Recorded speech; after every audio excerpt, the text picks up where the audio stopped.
Mash it. Mash it like you mean it. Okay, cheap chili time. It's wonderful holiday chili time. When I think of John Freeman's chili, I think of a hot breeze blowing through my sinuses. Every year, usually around this time, we have a big Christmas party, and I make this amazing pot of chili, Johnny Boom Boom's cheap chili. People can attest to the wonderfulness of this chili. I'll tell you what, here in Tokyo, with Godzilla here at Toho Studios, he'll tell you the same thing I'll tell you. It was when you eat John Freeman's chili, you can take on the world. The world. Isn't that right, Godzilla? Yeah, God's chili. How good is my cheap chili? It's really good. Delicious? It's delicious. It's pretty amazing. All right, let's get cracking on our cheap chili. Onions and garlic. So the first thing I'm going to do is I'm going to make the base part of it. In a way, this thing is really kind of like a spaghetti sauce. But don't tell anyone, because that's my secret.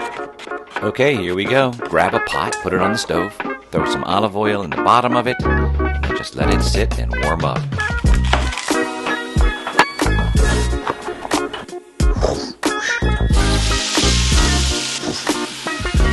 Garlic and onions. Grab the basil and put in a bunch. That's a goodly amount. The smells are starting to come in. Cumin. Throw it on in there. Tons. Again, the flavor, the more cumin, the better. Now let's mix it all up. Give this a nice aromatic feeling. Cooking up, cooking up. Close it up for just a second. Next, we're going to grab our 7 pounds of beef. That's a lot of beef. All right, it's looking good. Are you ready? Now that this cumin is all in here, guess what I do? I even add a little bit more cumin underneath. Just let it sit like that. All right? So then I grab the meat, grab a piece of the meat, right? And then we're going to start to put that on top, push it on top of the cumin, piece by piece, right? This one. Sorry, the meat's still a little frozen actually, particularly on the bottom. The idea is that the flavor of that cumin that I just threw underneath, and the onions and the basil and all that stuff is going to start to cook into the beef coming up. So then when it's being assaulted from the bottom side, we're going to grab some of this balsamic vinegar and we're going to assault it from the top side. That's a good amount of balsamic vinegar, and guess what? We're going to be putting more in there later because that also is one of the flavors that makes this very special.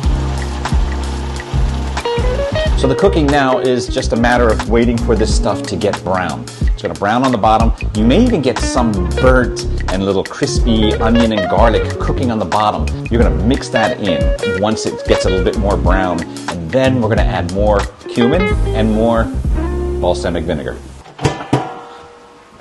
Come on in. Come on. You want to come in? She doesn't want to come in.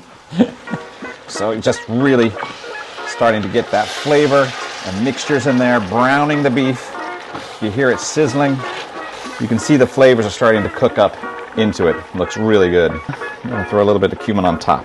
There it is. You can just hear it sizzling. The cumin on top.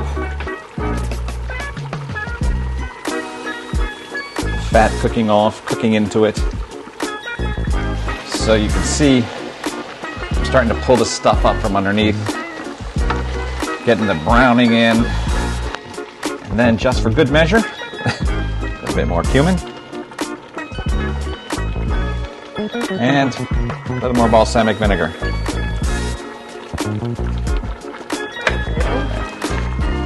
Listen to this bubbling. Bubble, bubble, toilet in trouble.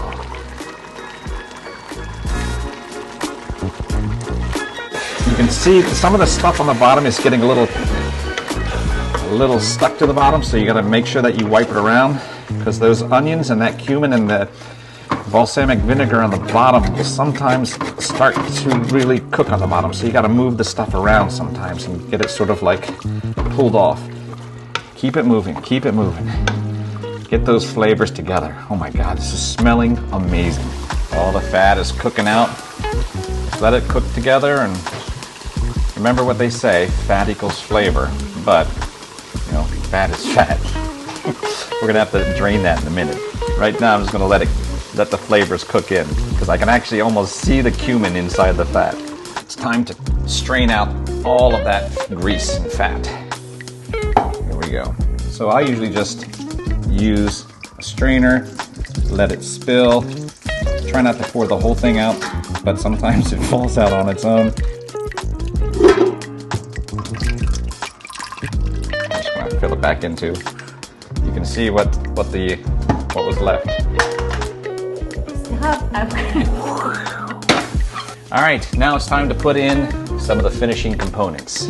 Once again, thank you Costco for the giant whole peeled tomatoes. If you don't have a giant can of whole peeled tomatoes, you can get 2 or 3 big cans of whole peeled tomatoes. Next comes your cans of diced tomatoes, then your black beans, then your lovely McCormick chili packets. Okay, here we go.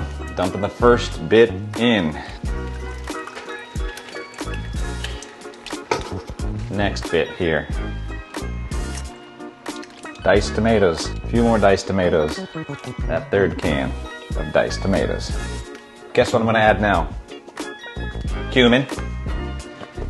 A bit more cumin on top. Then the balsamic vinegar. Really mixing it in. So you'll notice that the whole tomatoes are still whole. Look at that. But we're going to deal with that in a minute. See? Thank you to my assistant for giving me this masher. Yeah, mash it. Mash it like you mean it. Quite honestly, if I stopped here without adding the spices, you could probably put this over spaghetti.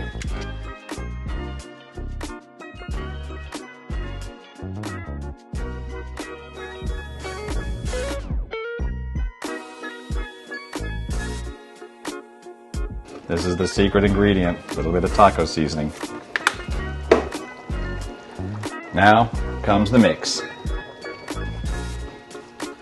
There's a big tradition in my mom's family of taking packets like McCormick's and other like pre-made dishes and doctoring them up so that you actually add your own flavor to it, your own touch, your own twist to it. That's what we did with this chili, and it has been a favorite for the last 10 years. John Freeman's chili, best chili ever. It's so good that you gotta do this after you eat it. Chili, chili, chili, chili, chili, chili. Then we're gonna mix in the beans, black beans, like so. Just give it a quick taste to make sure it's flavored right. Oh my God. Here's the other thing. Power is off. The stove is off. I'm going to take the lid. I'm going to close it. I'm going to put it on the back of the stove. And it's going to sit here for a couple hours. Just sit. No heat, no nothing. While all of those flavors just get closer and closer together so that they just fall in love with all of us. And we all just eat them and we flavor them. And I'm gonna keep coming, and the flavor's just gonna keep coming and coming and coming. It's gonna be crazy. So while you're waiting those few hours for that chili to infuse with itself and its love and all the joy that you've put into it, you should, number 1, clean the area, and number 2, just get ready with the final touches. Final touches, baby. You got your rice. You drop it on with the chili. Then you throw some sour cream on top of that. Top it off with some of that beautiful grated cheese. Grab some of those chips, put them on there. You look at that, baby. Yummy. And here you have the most glorious. Chili, chili, chili, chili, chili, chili, chili, chili, chili, chili. All right. See, no chili makes you feel like that, except for John Freeman chili. John, I love you, chili. Mwah. Jambon.